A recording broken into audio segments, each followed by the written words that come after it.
afternoon, everyone. My name is Mary Case. Happy Thursday, and welcome back to our Tech Builder Thursday webinar.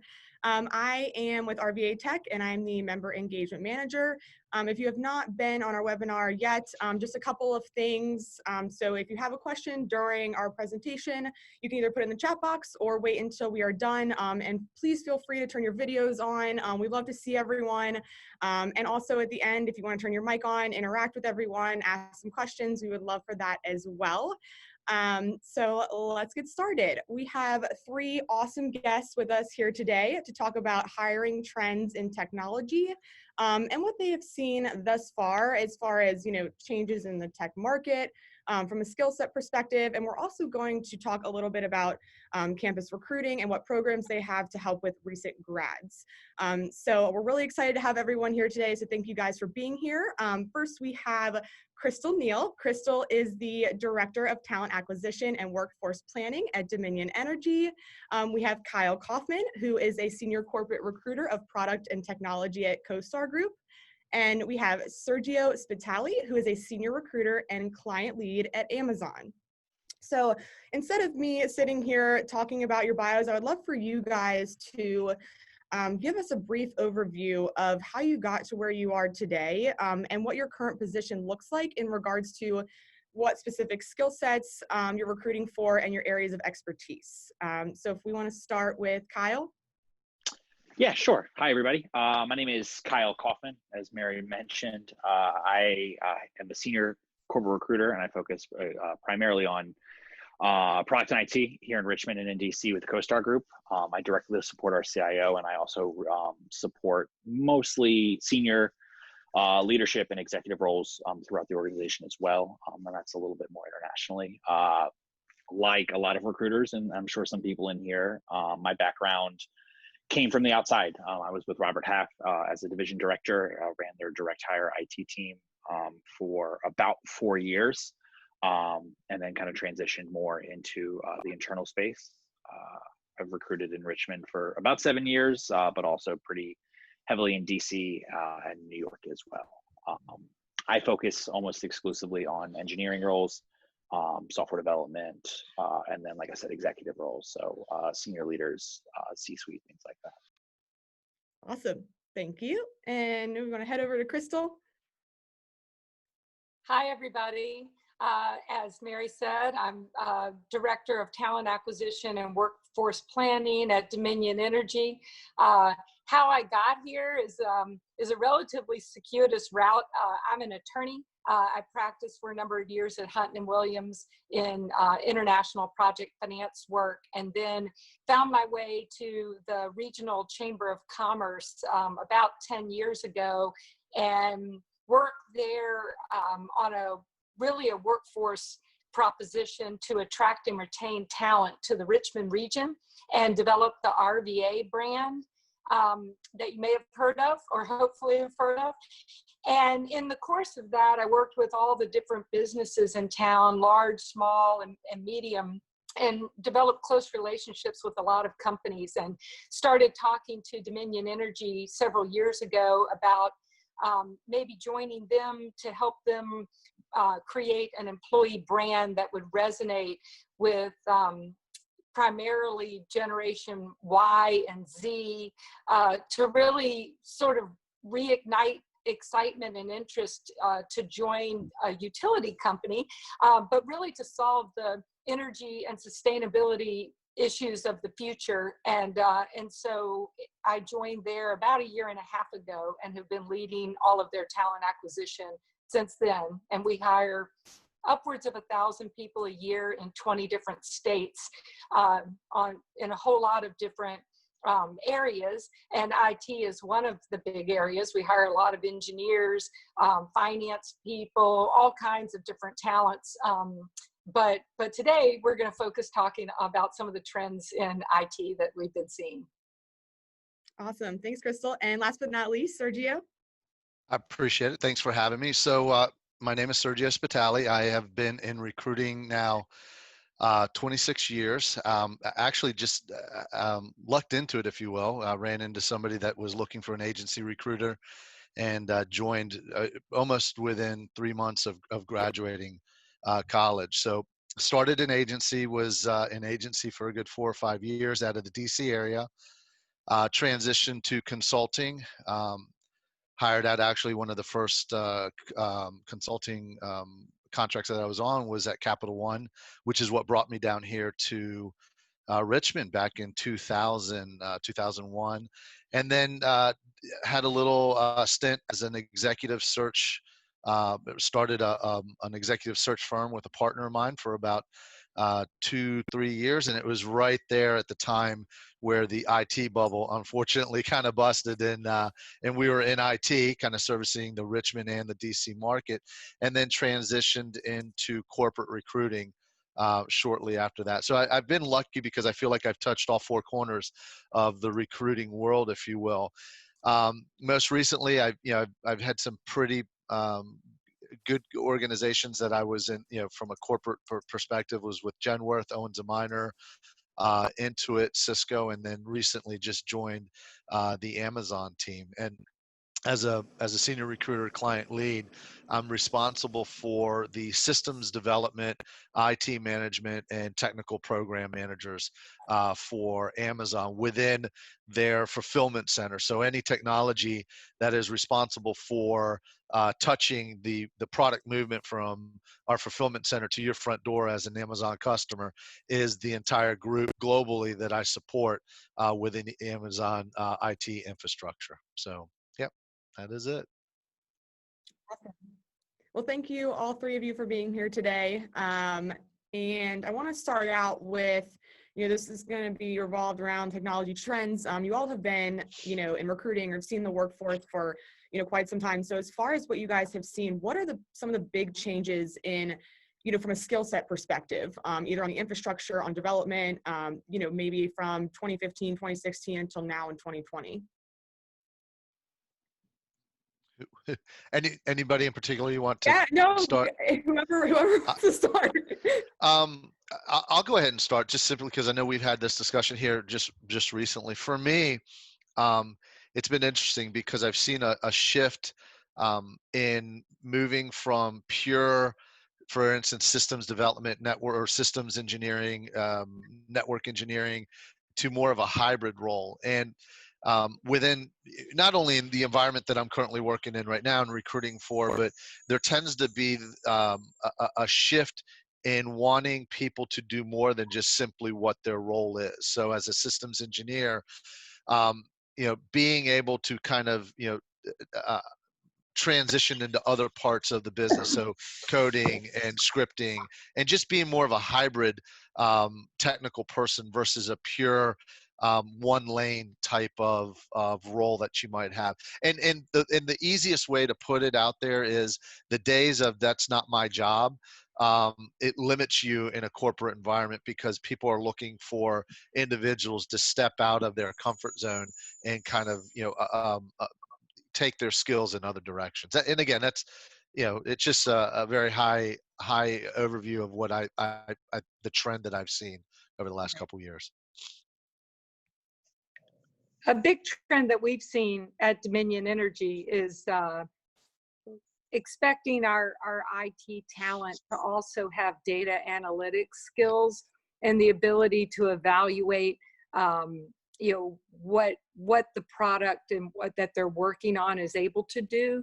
So I would encourage all the talented people, I'm sure, who are on this call to be thinking about how you can augment your skill set to include data analytics in some way, whether it's, if you're in the job market now, you're looking online for courses that you could take, even just one course in data analytics, and that finding its way to your resume, I think would be a really important step that you could take while you're looking for a job.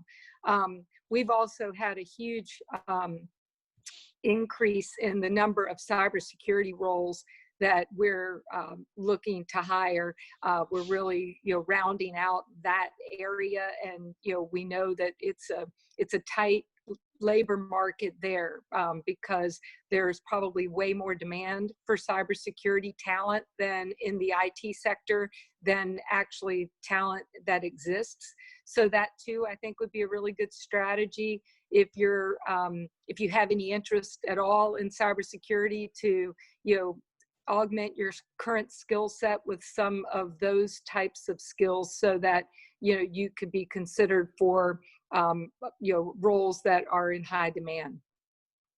Yeah. And Yeah. sorry, Kyle, I know you're about to say, but you kind of touched on what I was going to go into next too. And if Kyle, you want to touch on both of these, but you brought up security and data. I mean, those are two areas that are, you know, really hot right now, right? So, I mean, what are we seeing? And you know, that's great advice to tell people. But Kyle, sorry, I did not mean to interrupt you. You're good. No, no worries. I was taking a deep breath to start, but I was just going to actually kind of concur with both of my peers on here.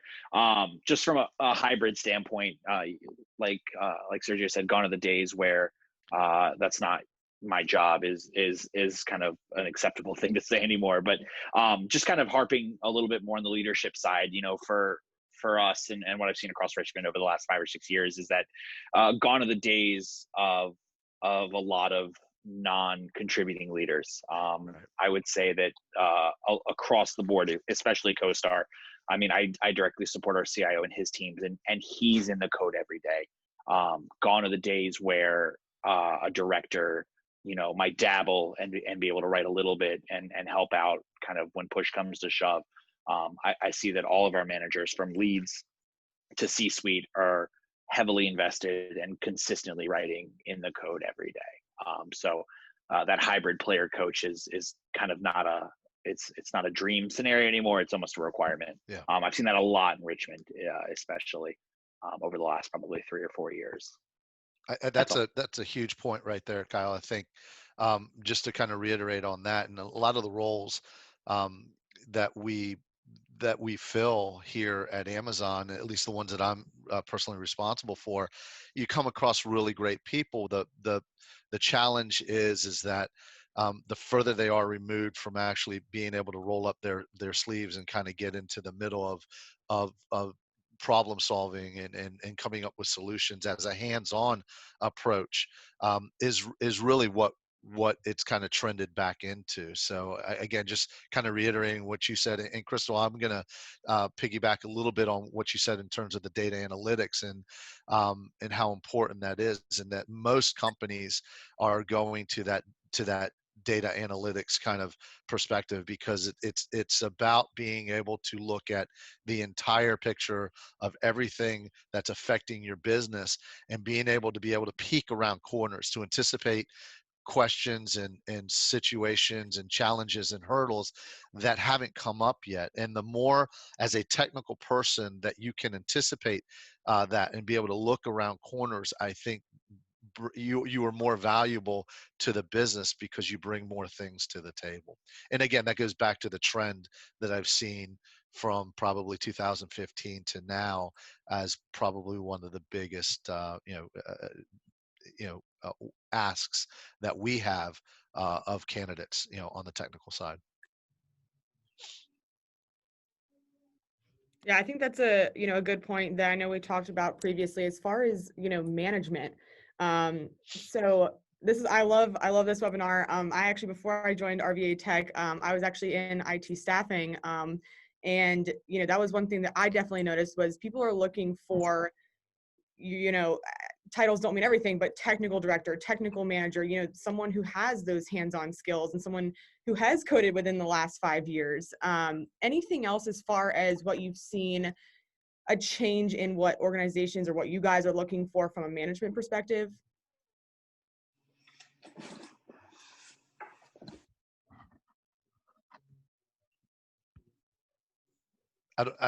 Again, from a management perspective, it is, and I know it sounds like we're beating a dead horse and kind of saying the same thing over, but it is the being able to get into the middle of the mix and be able to solve the problem. Leveraging that individual contributing experience that probably got you to that point as a manager and being able to tap into that. There is not a single role that I'm looking to fill at Amazon at the manager level that doesn't require some level of hands-on, getting in the trenches, getting a little bit dirty with the team. Now, I want to be clear that yes, people management is absolutely important, and it is an experience that we'll leverage, for somebody who's coming into the role. But being able to get in the middle and be able to problem solve from a hands-on perspective is probably the biggest trend from a management type roles that 5 years ago, probably more of the people management side, not necessarily as much technical hands-on and understanding of it, where now it's kind of come full circle where we're asking individuals to have a much more hands-on technical understanding and approach to their management style. Yeah, I would agree with that. I mean, you can teach, not teach. I mean, obviously some things are innate, but you can kind of teach people management. It's a lot harder to find somebody who maybe has been out of like the hands-on part for 5 years to bring Right. them back in. And that's just, again, especially here in Richmond, it's kind of the haves and the have-nots. Some companies are totally kind of detached from the coding, but I'm seeing more and more trends of being out of the code for 5 years is almost not a deal breaker, but it's incredibly difficult to get back in. It's almost like if you're not in the code right now, it's almost hard to kind of move you into a position, at least with us at CoStar, because we're just, everybody's in. So, Right. so yeah. Right. And Yeah, I think, I would. I'm sorry. Go ahead. Go ahead. No, I just would agree with Sergio and Kyle, and also at Dominion Energy. Our technical leaders are technical people, and Right. they're part of the team. They're responsible not only for the technical expertise, but also the leadership. And that's why they're managers. But, we don't have, fish out of water, Right. leading IT teams, Right. they're IT experts Right. as And well. I don't want it to sound doom and gloom for individuals that are in the management, on the management path, and maybe they've been hands off a little bit, because there are certainly things that you can do from a learn and be curious. And if you're familiar with the Amazon leadership principles, that's the big one.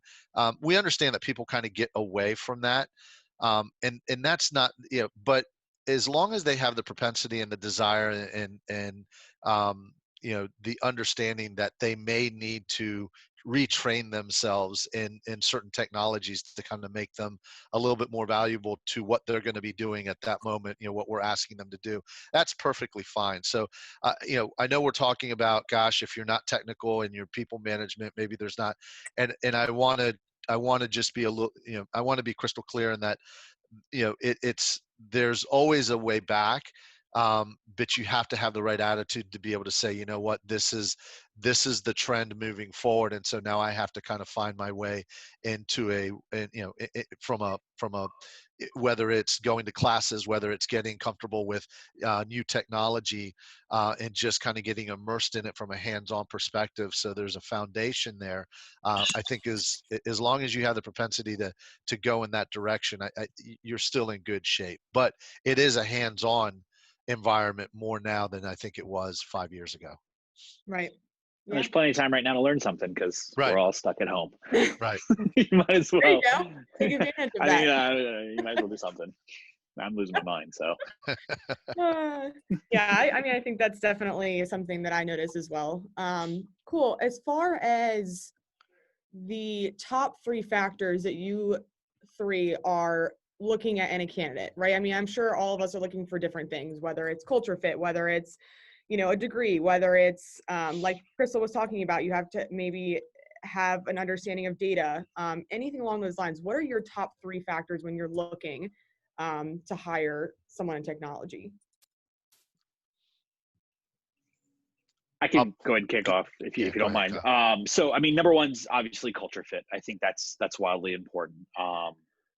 Number 2, I would say is, we look more at potential than necessarily like accolades or titles or knowledge. If you can come in there and you show a willingness and an ability to think out problems, to work things out, to figure it out, for lack of a better term, figure it out on your own. That's a huge thing for us. We look for people who say, I don't know this, let me go find out. And then obviously with CoStar being in the commercial real estate space, never a requirement, but always kind of the silver bullet is commercial real estate experience. If anyone's worked in that space, it's a huge benefit coming kind of into what we do. So those are the top three for us. And then, I mean, obviously there are other things, but those are the three that kind of, roll my socks up. Crystal, do you want to go? Yeah, I mean, I would say we're looking for the technical expertise. I mean, so that probably is what we're looking for. The ability to learn, I definitely agree with, but we are looking for, experience doing what we're asking of this role. But then the culture fit, I have to agree with Kyle. I mean, that's huge, and so we're looking for the right fit on the team. And that's usually an intangible that, we always have three people on our hiring panels. And so, we have more than one person's opinion, but generally, it's groupthink on, does the person seem to fit, and, and have the technical expertise and experience. Gotcha. And I would say for us, it's again the same thing. The cultural fit, the functional fit, and then from a leadership perspective, leadership principle fit. And if you are familiar with the Amazon hiring process, there are about 14 leadership principles that we kind of hold against all of the roles that we recruit against. But functional fit for us, obviously, that's going to be paramount. You have to at least be able to do the role, to a point where it makes sense to have additional and further deeper conversations, if we will.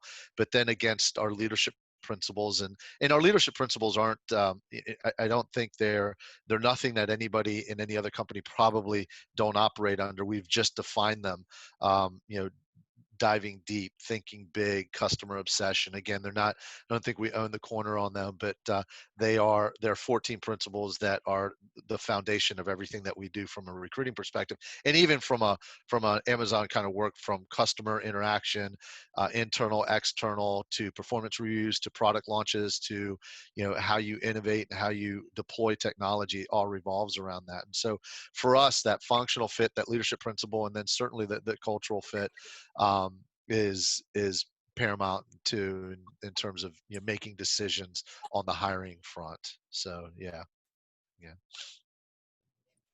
Awesome. And all of those are important things that any organization would look for. Before we get into questions, which you do have some questions, I do want to talk a little bit about campus recruiting, or recent grad recruiting. This has been something, even since I joined RVA Tech, that I've noticed, the workforce development enrichment, or recent grads. Do you guys have any programs, or what are you guys doing as far as hiring recent grads or any kind of campus recruiting? Kyle, we can start with you, because I know we talked a little bit about you guys have a very robust program.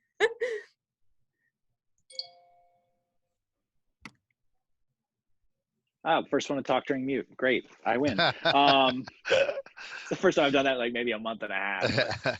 But, yeah, so we have a pretty robust program that probably in the last 15 months got totally revamped. In the past, CoStar, because we're a little bit spread out, kind of turned into an every office for themselves when it came to campus, but we were able to streamline that. Our East Coast campus recruiting is run by Drew Tibbetts and Allison Mabry, who sit in our Richmond office. And we, especially now in the time of COVID, are really appreciative of how flexible and kind of how forward thinking they've been. We were able to hire about 35 recent graduates for our Richmond office, with an additional, I believe, 20 or so interns. Now, obviously, our start dates have changed, but our internship, we actually just got the approval to move it totally virtual. So we're going to be doing our first virtual internship this summer. And yeah, I forgot the question, but I think that's it. I think I nailed it. I'm going to pretend like I did. You nailed it. Great. Yeah, so our student employment program is really robust. We have about almost 300 college summer interns coming in this summer. We're also doing a virtual, totally virtual program across the country. One of the things, we typically go to about 200 different schools a year, as we recruit for these, summer internships. And this past year, we started something brand new called a Diversity Student Conference.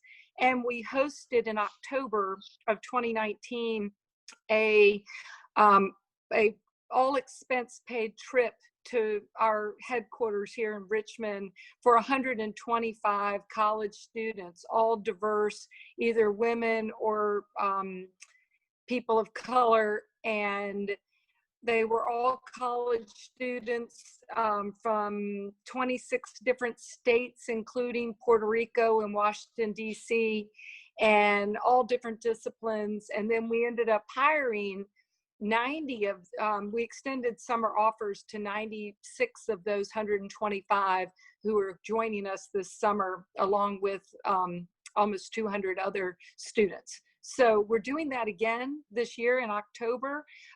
Applications for that conference will go live in July. We are making the conference this year virtual, just because we don't know what October will look like for flying people here. But we're planning to deliver an exciting program virtually and every single one of the 125 students who's accepted into the conference will have an opportunity to interview with us for a summer internship for 2021. That's awesome. Forgive me for not having the numbers that that Kyle and Crystal have about their program. It is, as you can imagine, we do have a summer internship program at Amazon. It's actually run. It's an entire division of talent acquisition that is dedicated to the university recruiting process. So it is robust. We are also, like most people now, are going virtual for our internship program, but it's a year-round recruiting process for us. It's they're dedicated university to talent acquisition representatives that have the relationships across the country with all of the different universities. They partner with individual managers and target specific schools depending on if it's going to be for our primary engineering, the robotics, or any type of logistics type of internships. But it is very, very structured. It's an entire division of the Amazon talent acquisition kind of infrastructure. But forgive me for not having the total numbers to be able to kind of discuss right now. But you can imagine that it's pretty healthy, it's pretty robust, and it's incredibly active over the course of the year. Absolutely. And the only thing I would add, if anybody who's watching this program is a college student who'd like to intern, I probably speak for all of us, it is year round, but the big focus is in the fall. So if you're interested in a summer internship for 2021, you need to be looking for that job in September of 2020. And then, and work on it throughout the fall. And if you're a candidate who could apply to our diversity student conference, keep an eye out for that invitation, that application to go online in July. Awesome. Well, thank you guys. And I know we were trying to stay away from the COVID-19 discussion, but before I ask this question, just so everyone on this webinar does know, just do it. Okay. This is just personal thoughts, not specific to Amazon, Dominion, or CoStar. But, with COVID forcing everyone to work remotely, and, now that we are seeing individuals being successful in a remote, working environment. And, we also just saw that, Twitter's CEO just released an article that's, he's now allowing employees to work remote even after the pandemic is over. From your personal perspectives, do you expect to see employers allowing more remote work and or remote interviews? Because that's a big one too. I mean, what if, I've seen in the past, these individuals may be able to have some flexibility from a remote standpoint, but what about interviews? I know there's a lot of, we'd like to have the in-person interviews, Right. but do you think that could, with this happening, do you think it could lead to maybe remote interviews? I'll jump on that one first because it's something that if you knew, again, if you know anything about Amazon prior to the COVID-19, Amazon did not do virtual interviews. It was all on site. So if you were in North Carolina and you were interviewing for a team that was based out of Seattle, you were going to get on a plane, spend a night or two in a hotel and go to Seattle. I think where we are right now for me, just kind of, and again, personal opinion, nothing more than that. It's a data point, right? It now we have data points to be able to look back and be able to track the level of success that we've had in the interview process, from virtual interview process compared to what it used to be from an on-site. And I think for us, data is everything. It's a data analytically driven organization, and so this becomes data point that we can look at and say, okay, what's the propensity for us to be successful in our interview process? Are there any trends that show a decline in the assessment of individuals through the interview process or the experience? Now, obviously, an in-person experience is always going to be better than a virtual experience. But in the past, it was never really an option. It was more of, well, if you can't make it this date, well, then we'll do another date and the interview might be extended out for a couple of weeks and even maybe a month.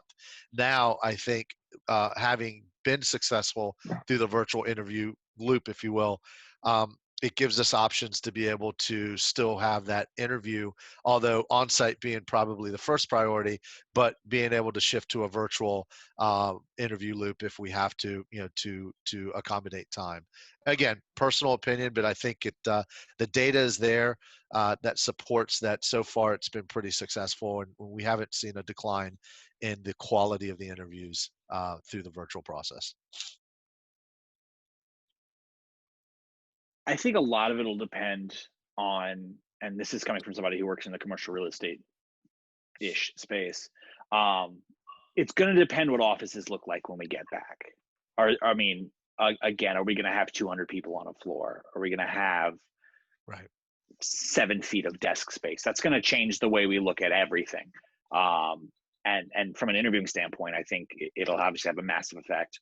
And I agree with Sergio on that. I think from a remote work standpoint, again, I think there might be some more remote flexibility.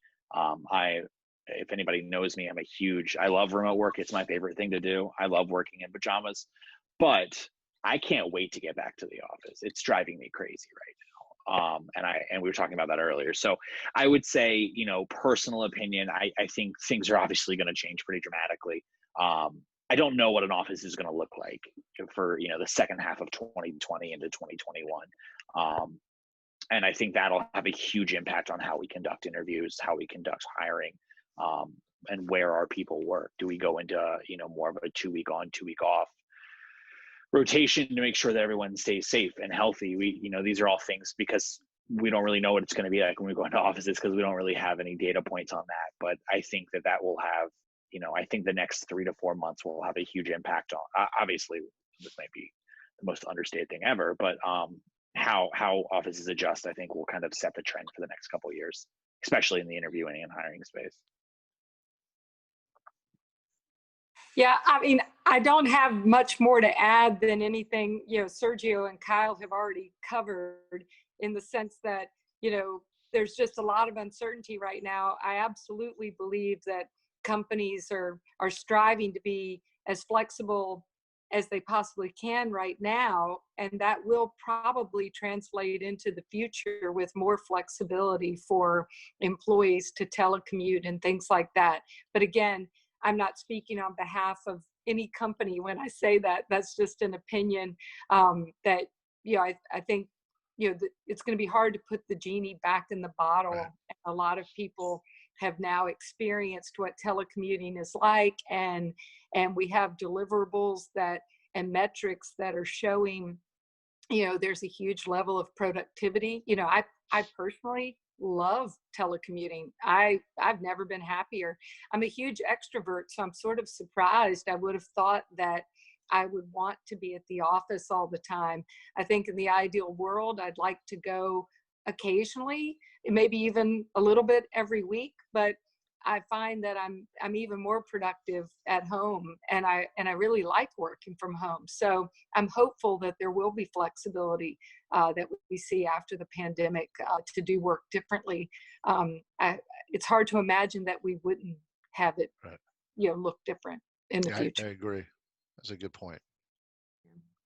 Awesome. Well, we are now at 12:37, so we'll open it up for questions and discussion. We do have a couple questions in the chat box, so I'll start. It looks like Aaron Flick is asking, from a web development standpoint, are you seeing greater needs in accessibility expertise, ADA, WCAG, Section 508, etc.? Are these expertise needed more in your UX designers or your software developers? Anyone can take a stab at this. So I don't know if I'm qualified to answer that, simply because I'm not in that airspace. So I may have to defer to Kyle or Crystal on that. No, I'm not. I mean, can you repeat the first part of the question again? I'm sorry. Yeah. I just knew the answer in my head was no. I got that, and then I started listening to the next part. From a web development standpoint, are you seeing greater needs in accessibility expertise? Not a greater need, kind of just still a need. And the second one was, that's it more in the software development or the UX design, correct? Yeah. It's going to still sit, for us, it still sits in the software development space, but not a more of a need, still a need, but not a more aggressive or less aggressive one. Seeing, not an influx, no, it's pretty par for the course.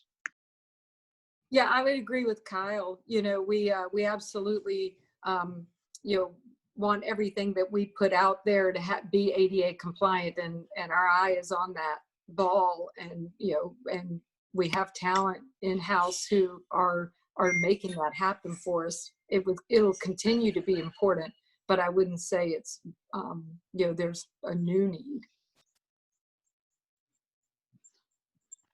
Awesome. And then another question from Lori, can you define more specifically what kind of cultural fit you guys are seeking? Like, is it industry? Lori, I know what you're referring to there. So is it more, I know Kyle, you kind of touched on like having real estate background, or is it more of a, specific team environment? So what, like, define a little bit more of a culture fit? No, and that's a great question. Like, so I'll try to tackle that. For Amazon, for instance, if you having the ability and being comfortable pushing back, having challenging conversations with senior leadership. One of our core competencies is disagree and commit. Having the backbone to be able to have a really difficult conversation with maybe a senior leader that you don't necessarily agree with, right? It's we provide a cultural environment where we say, simply because somebody is a director or a VP doesn't necessarily make them right. And they are actually going to be looking for you to challenge them on the things that they say. Cultural fit. If you're not coming from that environment, that's a very difficult thing to kind of put yourself out there put yourself out there and do, because there's this instinctive kind of nature that we have to kind of self-preserve ourselves, and we don't want to kind of rock the boat. But again, from a cultural fit, for instance, that's a big thing. That's the only way that we can challenge and affect change, is to not necessarily take things at face value because somebody who you think is more senior in their technical knowledge of something says it.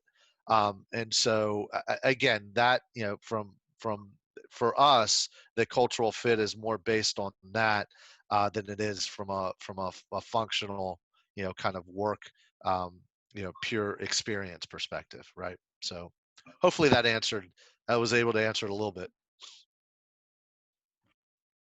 Yeah, I can kind of hop in and kind of give my answer on that. And culture fit it's great as an internal recruiter, but as maybe an external recruiter, somebody kind of applying for a job, it's the most vague term you can ever possibly Right. say. It is. Yeah. And someone who's worked both sides of the coin, trust me, I understand.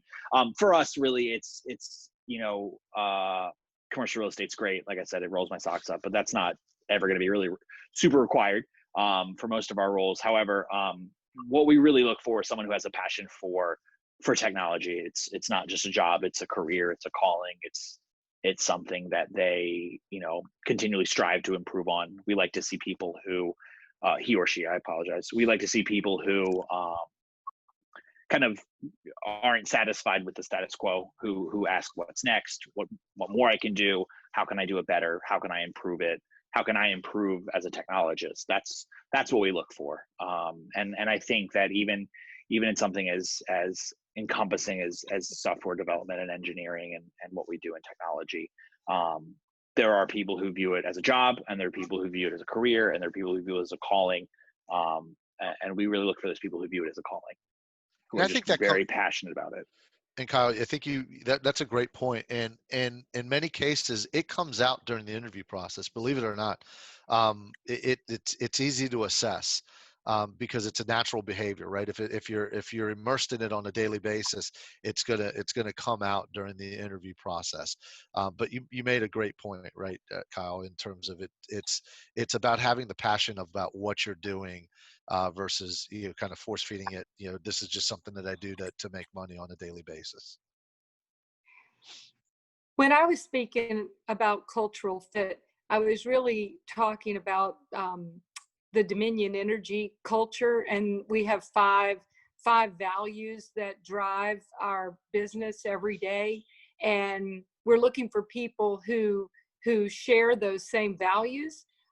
So those are safety, ethics, excellence, embracing change, and one Dominion. And the last two are really focused. Embracing change is someone who can thrive in a land of innovation.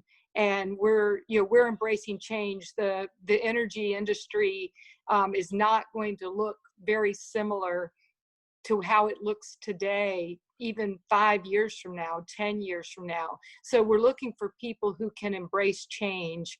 And then one Dominion is our word for teamwork. So we're really looking for people who thrive in a team and collaborative environment, who are not, out in front, for themselves. And so, I agree with Sergio, those things come out in an interview, and we do structure questions related to tease out cultural norms and values, and there's no right or wrong. It's just what we're looking for. Right. Is folks who would thrive in our work environment, who would thrive working on a team and thrive in an environment that's fostering change. Yeah. Thank you all. Hey, I want to ask you a little deeper. And I see there's some more panelists on here, so I mean some more questions. Go ahead, Lori. Go ahead. I don't want to hog it all, but what are some specific things you look for? So I've had clients tell me, for instance, that they want somebody that's actively involved in meetup groups, or that is on GitHub doing things on the side, because we know right now you want specific technologies, but the reality is there are not enough people typically that have those exact skills that you're looking for. So what can people be doing? What specific areas do you look for on their resumes or outside interest or things like that? So I'll jump in on that one, Lori. I think from my perspective, right, working with the managers that I work with on a daily basis and knowing exactly what they want to see, tangible results, quantifiable results on a resume that actually drives to some sort of data or metrics that can be evaluated, that can be assessed, that has an easy kind of view of whether they were successful or maybe even not successful, right? And I know that sounds a little odd going on a resume, right? But something quantifiable that they can see from a resume perspective, to be able to make an assessment. So, and I'll give you a for instance, and I think maybe we even talked about this before in the past. Instead of saying involved with strategic development, or business development within your organization, you probably want to tease that out to kind of to show where you started, from a business development. Where was the business? Where did you go? What was the percentages? What were those numbers, and what do they mean? To be able to give a quantifiable, again, a bottom line understanding of what the growth was within that particular experience. And that, I don't know if it answers your question in terms of what experiences do they need to have. I think it goes more towards being able to define the experiences that they do have in a manner that is going to draw some sort of conclusion, or that somebody's going to be able to make an evaluation based on that. Because there are a lot of people that are applying to these roles. And so if you don't have that, then it becomes a question mark. And then it might be the question mark that allows a manager to say, you know what, I'd rather go with this other, this other individual that has, that's giving me the answers that I'm looking for, versus wondering what the answers are to this one. So I think I might have answered it in a different way, but it's really more about teasing out your experience in a way that can be measured very quickly, very easily, versus necessarily going out and getting different experience. Take care of the experience that you have, and make sure that you're conveying it in the best possible light that you can. Thank you. I don't know if that was what you were looking for. That was very helpful. I guess I was trying to understand too, for people that are maybe getting into data and cybersecurity. Those are two areas that may come from other software engineering, or DevOps is a big one for systems engineers. They may not have the exact experience you're looking for, but they have some great skills. Right. So, what can they be doing outside of getting the experience they don't have, to get in? And that's helpful too in the resume. I think that's great. I think to go to that, I think it's having your eye on the next level of the role that you're in, right? So, for instance, and I'm going to use a pure systems engineer type of role, right? It's easy to be kind of in your lane as a systems engineer, but in an Amazon environment, if you don't have kind of that next thing in line that you're getting yourself familiar with and getting yourself acclimated to, from a coding perspective, right? You're going beyond your own personal knowledge of what you're doing, and you get an experience outside of your lane.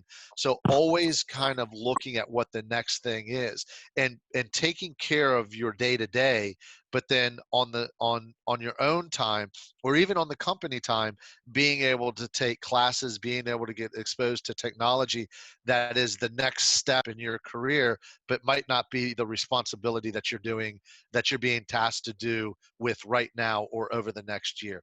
Getting yourself prepared to be able to be a value add, to be able to answer the questions, provide answers to questions that haven't been asked yet by the managers and the technical folks and the business that you're supporting. So it's a little vague in terms of specific technology, because it's different for everybody. If you're a network engineer, exactly what I was looking for. Thank you. That's exactly looking for. Yeah. So, not a problem. Yeah. Thank you. Awesome. We have, that was a great question, Lori. Thank you for asking that. We do have one more question. I know we only have about 10 more minutes. So what specific skill sets are most important or at your highest needs, either right now or before COVID? So is it management? Is it practitioners? Is it individuals in data?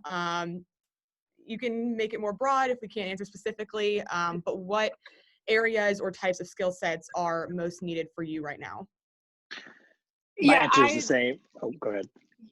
Sorry, I had said this earlier, but I'll just reiterate it. I think it's relevant to Lori's question and relevant to this question now is, when we're looking for at technical roles and technical skill sets, we want that data analytics capability to go with it. in most cases. And then we have just a new onslaught of cyber roles. And so to the extent that people watching have interest in pursuing cyber roles, I would encourage people to, bone up on, developing those new skill sets and taking, classes in cyber to augment the skills that you already have, because those would definitely be two major trends that we're seeing in the IT space. Awesome. And Kyle, you want to chime in? Yeah, just kind of looking through the list of kind of people that are on here, and just knowing who I know through the industry, a lot of the times this is gonna speak a little bit more to my friends in staffing. But in Richmond, in the software engineering space, I am never, ever, ever full stack developers. It may not be the cutest thing in the world to talk about anymore, and it might not be the flavor of the week, but if you give me a full stack developer with some strong JavaScript, I'm going to take them. They have Angular, React, and we're going to take them every time. So, and I know that CoStar's not the only company that does that in Richmond. So, I think the skill set that is always going to be popular, that's always going to be at a shortage in Richmond, is that. Yeah, that's all I was going to say about that. But Awesome. And I don't know, Sergio, if you want to chime in on that, or if we want to wrap things up. I think, and I'm going to be piggybacking on what Kyle just said in terms of, development. He was talking about kind of the scripting language or coding language. For us, there's not a role that I don't fill, either when I was on the network side, network engineering side, and now on the systems development side. There's not a role that I fill in Amazon that doesn't have a hybrid kind of software, coding or scripting, requirement, right? So, being a network engineer is great, and there are probably roles for that, for that particular individual that's just a network engineer. But the vast opportunities are going to present themselves to those network engineers, systems engineers that have that hybrid kind of understanding that even though it's not my lane, I need to know how to code. I need to know Python. I need to know Java. I need to know Perl. I need to know PowerShell, C#, any of the coding scripting languages that are going to get them or give them the advantage to be more than just what they are right now in the current role that they're doing, right? And so, again, it seems like we're kind of continually pounding the same theme here, but I can honestly tell you, in the almost year that I've been here, I have not hired a pure just systems engineer or a network engineer that didn't have that hybrid understanding of coding, and not necessarily dissecting code that's already been written, but being able to write code from scratch, on their own. And they don't have to be subject matter experts in it, but they just have to have enough of it and have a tendency to want to be comfortable in going in that direction, to make them, you bring more to the table in your role with that skill set. So again, it seems like we're continually going over the same ground, but it is what it is, right? In the sense that that's what we look for, at least in the world that I'm at. And if I were to talk to somebody that wasn't a good fit for my role, and I talked to another recruiter, a peer of mine that's in another airspace, one of the very first things they're going to ask me is, what are they coding in? What are they comfortable with? So it is just a reality of the airspace that technical people live in right now. Yep. And I think, I know we are repeating ourselves a lot, but that is a good point. And the biggest one right now, as far as what has changed. So I know we're at 12:55, 12:56. Thank you, Crystal, Sergio, and Kyle. Thank you so much for joining us today.